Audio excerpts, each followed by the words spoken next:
All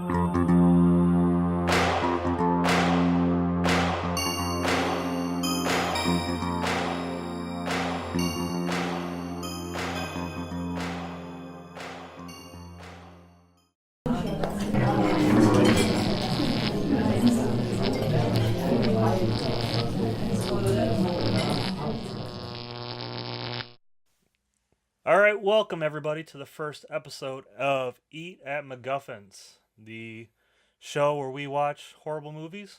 Hopefully, not all of them are as horrible as the one we just watched. So bad.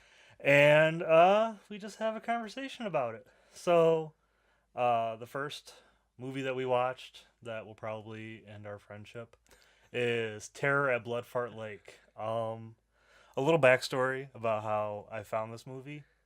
When I worked at Borders, my buddy Kyle would type in random stuff into the search engine, like slaughter and stuff like that, and he typed in blood fart, and this came up, and I ordered it. Boy, did it come up. It did.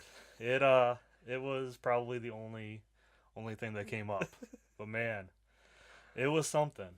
It looks like it came out in 2009. Oh, that can't be right, though. That's got to be earlier than that, I feel. Yeah. Like, there was a MySpace link on at the end of the movie. Yeah, it was like, even... It's got to be earlier. It was even dated before it came out. But it says on the back of the box, 1 part Friday the 13th, 1 part Ernest Goes to Camp, which they referenced. A couple. They reference Ernest a couple of times in there. And 3 parts cream cheese, which there was a musical interlude on how to make cream cheese thanks to Caspian. So one of many strange characters in this movie. Yeah. So what did you? I've seen it multiple times. This was my first time, and I have to say, like, I enjoyed it. It was not good. No, it was very bad. But it was a movie. I really enjoyed it. It was something that there were good and bad things to it. And I didn't come in with high expectations based on what you had told me. What I told you was, if somebody had given us $100 for a movie, and we spent like $95 on some food and whatnot, and the rest, yeah, that sounds. We got around to making a movie. That sounds about right. That's basically what happened. But my expectations were not high going in, and I think that helped. Yeah. But I kind of liked it. It was funny at times. The acting was terrible, which horrible. I expected. But overall, I'd suggest it to people. Yeah. Just based on what type of movie it is. It's definitely like a movie that you have to be in the mood to watch. Yeah, it's so bad that it's good. Well, no, not even that. It's not even that. Because The Room is so bad that it's good. Yeah. This is so bad that it's bad, but it's got its moments. And it's entertaining. It's like a student film, I guess. Yeah. So it starts out with just a weird montage of, I don't even remember what her name was. She's been in a bunch of these movies, so I don't remember. Like a training montage of her. Well, even before that. It starts off with a cold open. Oh yeah, with Hambone. With Hambone, which is one of. I'll be honest, I love cold opens in movies. Yeah. So this was on my plus list. I wrote down a list of things that I liked about this movie, which is very short. It's a very short list. But the cold open is the first thing that I wrote out. I love cold opens. But the cold open was a little weird. It was Hambone, this character Hambone, who you think is going to be a main character, and he's not. Spoilers. But it's him saying his name, I think maybe 45 times in about 10 seconds. Of the 18 lines of dialogue he had, every other word was his name. If Hambone happened, Hambone lake, Hambone's lake, Hambone hooked it, Hambone love you for Hambone. Hambone got that Hambone own. Hambone got the late, Hambone reason that Hambone. Excuse me, but it was a cold open, so I can get on board with it. So that was the beginning. Then Hambone dies. Yeah, spoiler alert. He gets taken out by the Scarecrow killer, who is the main antagonist Antagonist, yes. of the movie, who is the spirit, I guess, of the special ed kid that got killed and his In dad a was cornfield? Yeah, he got burned or something. It didn't It's- really. It's not very clear, to be Yeah. fair. I mean, there was like a good 10 minutes of exposition, but But it still wasn't very clear. no. All I got from it was he's has a handicap, according to the people in the film, and Yeah. he gets burned alive because of a bottle rocket going off in a cornfield. Yeah. And he hides inside of a scarecrow, Doesn't- and he doesn't survive. That was the gist of it. We think he doesn't survive. Or he does, and he Yeah, he's basically kind of So let's run down the characters just so we can. Yeah, I have a question about the characters because Okay. some of them I don't even. I was trying to keep them straight in my head, and I had no idea who they were. There was Caspian, who is the caretaker of The cabin. Cambone's cabin, for some reason, but he lives in a shed. Is that what he was? He was living in a shed out back. Again, this and movie he makes has no sense. Popeye calves. They made sure to let us know that he had very handsome calves.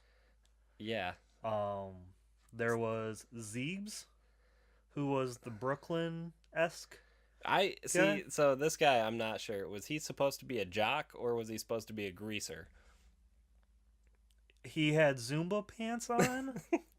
He dressed like maybe he was supposed to be a jock, Yeah, but he talked like a greaser from The Outsiders. yeah. And I wasn't really sure what they were going for with that character. I wish I had answers. I understand. There was Ben, who was the normal one, and he had He was normal-ish, Yeah. but yeah, definitely the most grounded of any of the characters. and basically the whole movie, I feel, was a commercial for his t-shirt line, Fright Rags, which I just checked, and it doesn't seem to be in business anymore. So, Ripping sorry, Ben. pepperonis, fright rags. Yeah. There was Sally, who was the hot topic-y goth girl. The one who her name was Marjorie. They or- kept changing her name. But she changed it. The movie says she changed it to Sally because it's her favorite character from Nightmare Before Christmas. And she loves Johnny Depp, And she was essentially, I mean, she was a pretty well done character. She was a probably the most like fleshed out character. yeah, she was a trope on like the bigger gothic girl. I don't know, really, really bad trope, but probably the most fleshed out character of any of them. There was Snake, who was the metalhead who You don't see a whole lot in this movie. no. Like he's I feel like he was like maybe like too shy to act. maybe So they cut all his lines? the only lines I remember him saying are like "fuck yeah," Yeah. "fuck you." Yeah. That Snake, did you put the whole $30 I gave you in the tank? All right. that was pretty much the only thing he says the entire time. And probably the best acting one was Gwendolyn Bouvier. Yeah, and I didn't really get that character, but She was a take of like Flapper Girl. Is that the word? Flapper? I I guess screwed that up once and said Fapper, and that wasn't the right term. But no. yeah, she's a take on like the 20s, 30s, like Yeah. Flapper girls. Like a cigarette girl. Like Yeah. that's, I don't know what they. You're probably right with the term. I'd have to yeah, look it up, but yeah, she feels like she's very out of place in this movie, though. yeah. Just Like another- of all the characters, she seems like the most out of place. Yeah. I think she's just like a drama student that like, you know how there's always like I get, yeah, like in She's All That. Was that the movie where the one with Freddie Prinze Jr. yeah, and she's got the one friend that's into like old like going to the cinema and going to like you know seeing Citizen Kane and stuff, yeah. you know, I or like got Charlie Chaplin films. I got you. So she's supposed to be like the trope on a classic like Yeah, theater kid. yeah. She just acts everything. I got you. And then there was Ashley, the girl next door, who they really didn't develop much. But No, I mean, I thought she was going to be like a big character, and then they didn't really use her very well, yeah, if I'm being honest. Lot Not of- that I expected them to, but yeah. they used her even less than I thought they would. But one thing that was neat that I thought was during the so they're all sitting around the living room telling ghost stories, but they weren't really ghost stories. The only story really was the backstory of the Scarecrow Killer and how Zeeb sold somebody a remote control that didn't have batteries. So That was his horror story. Was he sold somebody a remote control that was from his mother's house and didn't have any batteries in it. yeah. Yep. But she had a Teenage Mutant Ninja Turtles blanket, and I used to have that blanket, Oh, so nice. that made me feel all warm inside. I was so obsessed with like just trying to figure out what was going on in this movie that all the details that you pointed out when we were watching, I didn't catch at all. Like you said, there was only one thing on the fridge. Oh yeah, Excuse me. In the one scene, you said there was only one thing on the fridge, yeah. and I didn't even Yeah. notice. Like the set designer for this movie, like okay, so it takes place in like a cabiny resort. Like it's supposed to be like a It's supposed to be a cabin, but it's definitely like a modular home. yeah, but it's like I don't like a cabin condo kind of thing because it seems like there's like 8 in a row. Yeah, And like for being like the most like you think of these horror movies as like deserted, you know, like places. out in the middle of They nowhere. were in a resort. Like there were other boats on the lake. There were other cabins. Like there were other roads to other people's houses. Like there were plenty of driveways. You know, Yeah, they don't really set the scene very well in a lot of. they don't really set a lot of things. There's one scene where they're talking on the dock, and then they must have just went long because they forgot to get some lighting equipment. Because it goes from like noon to like When they jump in 8 the o'clock. lake, when they jump in the lake, I legitimately thought it was like noon, Yeah. like lunch after lunch, and then all of a sudden they get out of the lake and it's visibly dark. yeah, it's like 7, 8 o'clock, and this is Like- supposed to take place in probably late August because they're going back to school. So, you know, it's still pretty light out for a Yeah. while. And It, they must have been swimming for a long time. I could tell this movie was going to be interesting when one of the first lines that caught my attention is Hambone saying that it would be square as a rhombus, Everything's gonna be square as a rhombus. and I thought, man, this is. A lot of good one-liners. There's There are some good one-liners. The dialogue overall I felt was very. It was crappy. It was well written in the sense that it is a lot of good one-liners. But the dialogue between characters was not how any one person interacts with another person No. ever in my entire life. Yeah. The other line that I really love that I quote a lot is for no reason because you can't really bring it up. You just unless you're gonna bring up this movie, you can say yeah this line, but it's Zeeb's talking about he's from Brooklyn and he's recognizes the boss, and Caspian says, "Oh, Bruce Bruce Springsteen He's fan. like, nah, the only boss I recognize is Tony Danza." I just like it. This is a corny joke, but then Yeah. I feel like the jokes when they land in this movie, they really land. Oh, Like, yeah. there are some really good. They talk about how the one character, the girl from who's like the 20s, Yeah. I can't ever remember the names, but the one girl she tried out for a pilot in Hollywood called Uh-Oh Oreo, Yeah. starring Sidney Poitier and LeVar Burton. And Yeah. she was supposed to be the daughter, and it was two black men adopt a white child and teach her the ropes. And I thought that joke was hilarious. And there were lots of jokes that were along the same lines that I thought really landed. Yeah. It just cohesively is not a movie. No, not at all. It and I didn't tell you this, but surprise, there is a sequel. No. Yeah. So if we get bored one day, we might. Oh man. We might revisit this. I don't even know how to feel. Like, I'm excited, kind of. Yeah, but it's like, where do you go? I'm from excited, here? but I don't know that I want to watch the Yeah. sequel.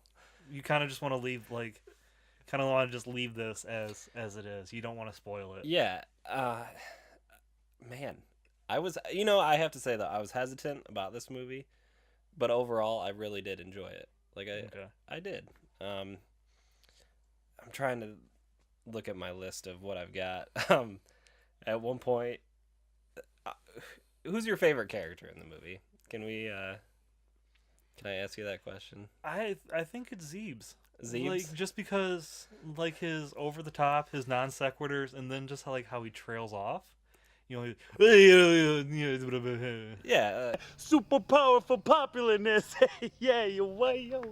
Zeeb's the greaser, being the greaser jock. So you think that's your choice for best character? What about you? I really liked. Let me see. I wrote his name down because I couldn't.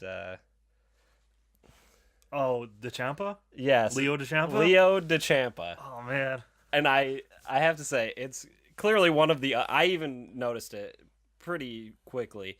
It's one of the other characters, just in more makeup, and it's a clearly terribly fake mustache. Oh, God, it's horrible. And a long mullet wig, and he's supposed to be like a redneck type character. But this guy, his one-liners are spot on. And to me, he's like the best. He's my favorite character in this movie. He made me excited. We watched the trailers on the DVD.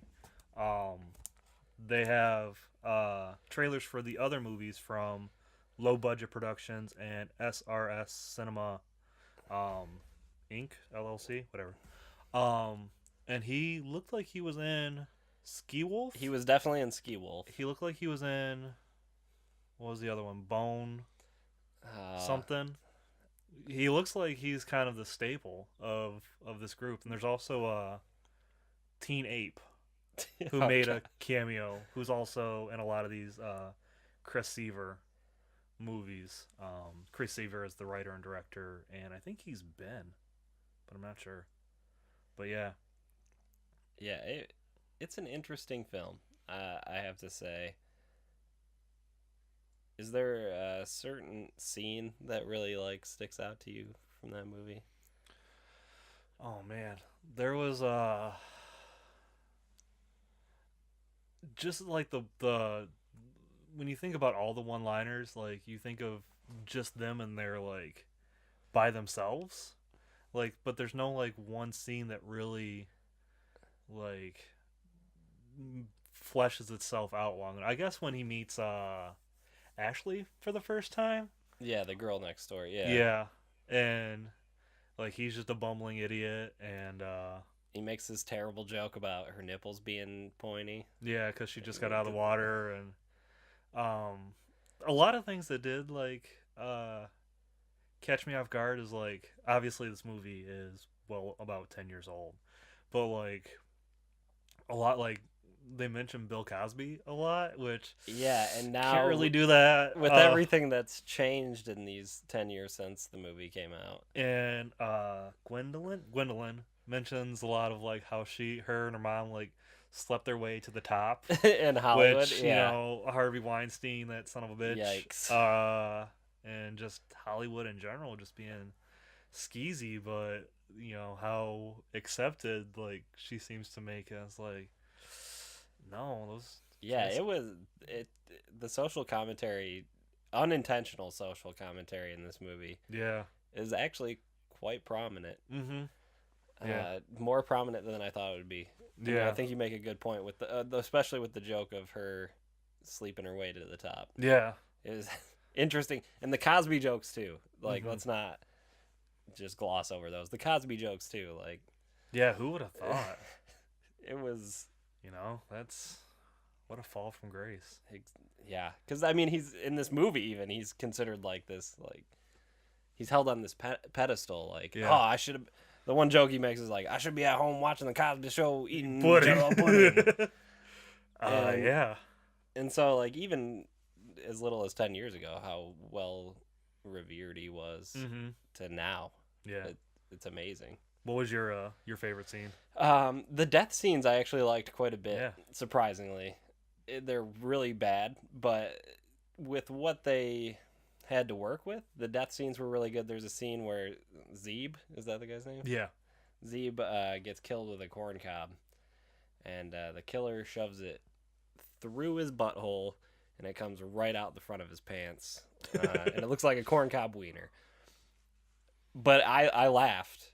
Yeah. And it looked painful, and it was cheesy, but I genuinely enjoyed the death scenes when they happened, which there wasn't that many of them.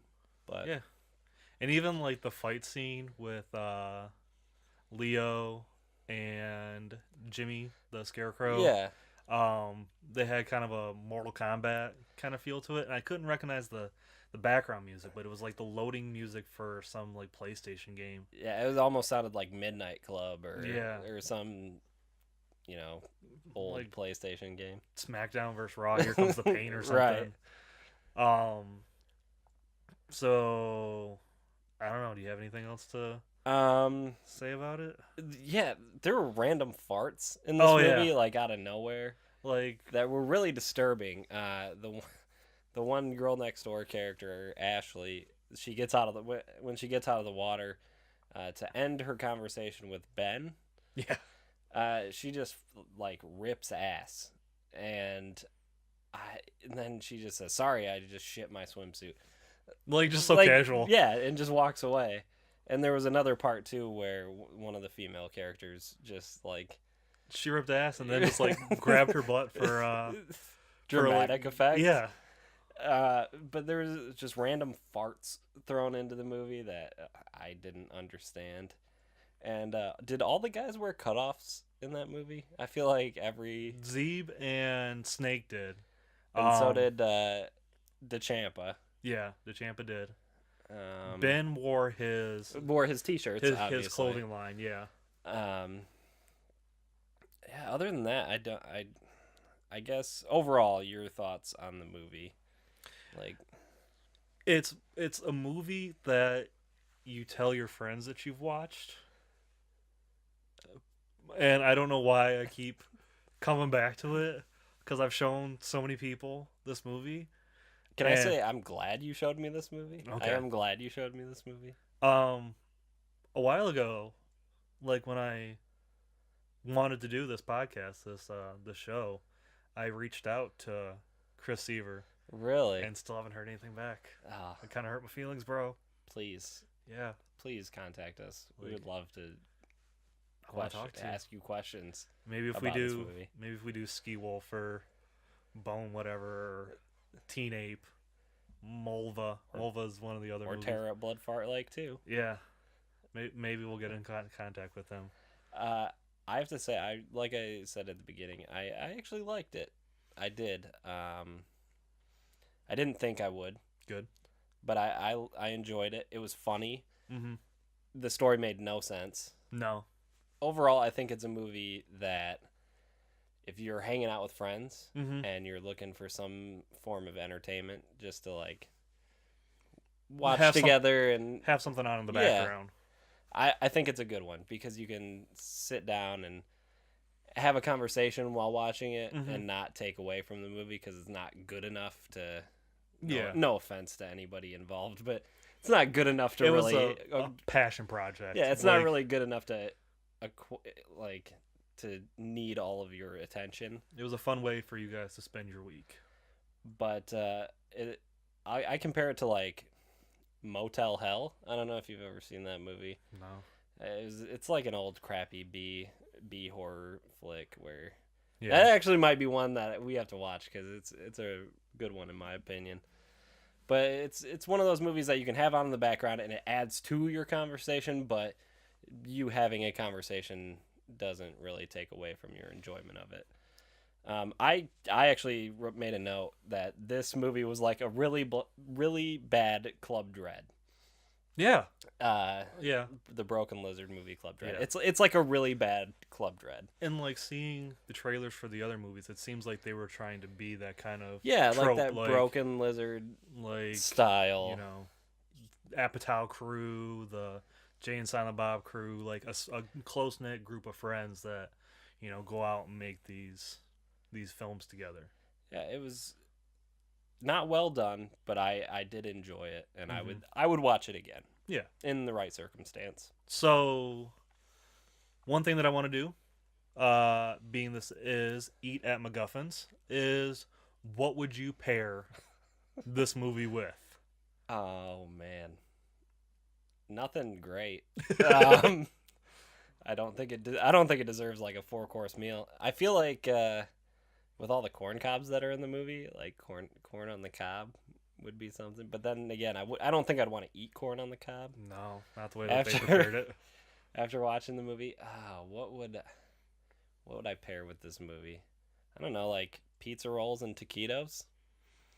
Like just something that's like not bad, but No, I was thinking like off-brand, like American single cheese, just because it's so cheesy. Like the Off-brand mac and cheese, like the grocery store yeah, style, like dollar brand, store. yeah, like the dollar store brand cheese. Mm-hmm. Yeah, I can see that. Not quite Velveeta, like the stuff on the shelf below Velveeta. Yeah, I would agree with that. Yeah. Okay. I don't know what you would pair with this. Nothing good. It's like gonna I hurt said. your stomach afterwards. Yeah, basically, though. definitely. So, anything else to finish with? I don't think I have anything. Okay. Do you have anything else? It was great watching the movie for the first time. I'm Yeah. excited to do more of Yes. these. Do we have any idea what movie we're watching next? We have a list that I want you to suffer through. Okay. So we'll see if this friendship, like, give us 10 episodes, and if our friendship can last, then we'll be on like episode 100 within a year. But if one of us kills each other, then I have to say, if one of us didn't kill each other after this movie, yeah, I think. I mean, and you've told me a couple of the movies that you that you want to see, and yeah, there's a mix of like bad and good movies. Like there's some good Yeah. movies in that list. they're not all so, gonna be bad. Yeah, Just movies that I think like flew under the radar. yeah, or that like people should see if they Yeah. haven't seen. Yeah, I think that's a good. it's a good way to describe it. You should watch these. Watch these movies, even if they're bad. They're at the very least enjoyable. No promises. Enjoyable to us. Yes. So, until next time, I'm Josh, I'm Nate. and this has been Eat at McGuffin's. Thanks for watching. Have a good day.